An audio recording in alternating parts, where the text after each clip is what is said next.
ગામના ખેડૂતોએ ઉના તાલુકાના તડ ગામના ખાનગી એગ્રોમાંથી ખરીદેલું ડીપીએ ખાતર નકલી નીકળવાનું ખેડૂતોનો આક્ષેપ છે। ખેડૂતોને ઘઉંના પાકમાં પણ મોટું નુકસાન થયું છે।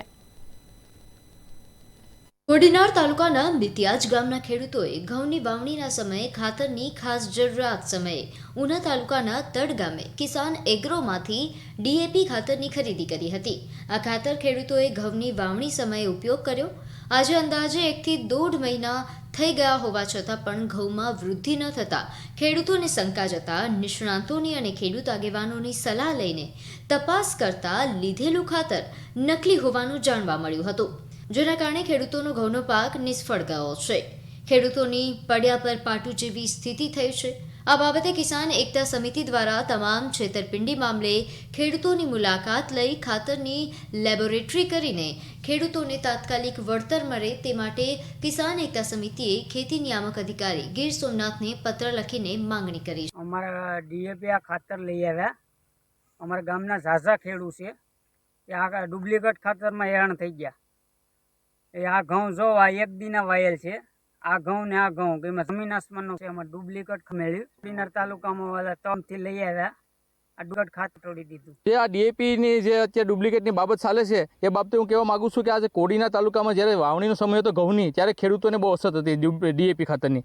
ત્યારે ડીએપી ખાતરનું એક બાસ્કોય મળતું, ત્યારે બાજુના ઉના તાલુકાના તડ ગામેથી એગ્રો છે ત્યાંથી ખેડૂતોએ ખરીદી કરી અને લાવ્યા અને વાવણી કરી અને પછી દોઢ મહિના પછી માલુમ પડ્યું કે આ ખાતર ડુપ્લિકેટ છે। એનું કારણ છે કે ઘઉં છે એ નીકળવાની તૈયારીમાં છે, એ નીકળતા નથી અને એ છે એ બેસી ગયા છે। અને ડીએપી ખાતર વગર ઘઉંનો છોડવો છે એ એને પોષણક્ષમ જે છે તાકાત મળતી નથી અને એ આગળ જતો નથી। ને મારું કહેવાનું એમ છે કે આ જે ખેડૂત છે અને ખેતી નિયામકનો અમે કાલે કોન્ટેક્ટ કર્યો તો કે રજૂઆત કરી દો। અનેક પ્રકારની રજૂઆત કરી અમે ખેતી નિયામકને, 2 વર્ષથી સતત રજૂઆત કરીએ। બોગસ બિયારણ મગફળીનું હોય, ખાતરનું હોય, અમે રજૂઆત કરી છતાં ભાઈ એમ કે હા અમને એવો મીઠો જવાબ આપી દે છે કે ભાઈ અમે આગળ તપાસ કરીશું એમ કરીને બધું મૂકી દે। હું સીધો આક્ષેપ કરું છું ખેતી નિયામક ગીર સોમનાથ જિલ્લા ઉપર કે એ છે એનો પણ હાથ હોય શકે આ કુંભાળુમાં। હું સીધો આક્ષેપ કરું છું અને સરકારે છે એ આને ઉપર તવાઈ કરવી જોઈએ।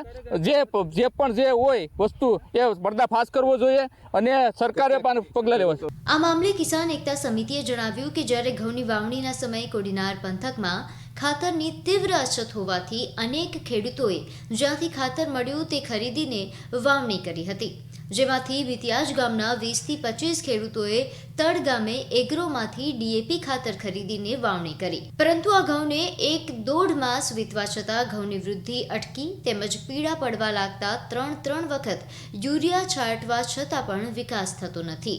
અન્ય ખેતરોમાં કોડીનારથી ખરીદેલું ખાતરમાં સારો વિકાસ થાય છે અને આ તડ ગામનો એગ્રો સંચાલક છે તેને ખેડૂતોની સાથે કરેલી છેતરપિંડી સામે તંત્રએ આગળ આવી કાર્યવાહી કરીને ખેડૂતોને વળતર આપવું જોઈએ તેવી ખેડૂતોએ માંગ કરી છે।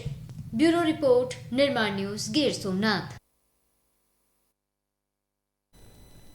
સમાચારોમાં આગળ વાત કરીએ તો કેબિનેટ મંત્રી રાઘવજી પટેલના અધ્યક્ષ સ્થાને જામનગરના બેડ ગામે વિકસિત ભારત સંકલ્પ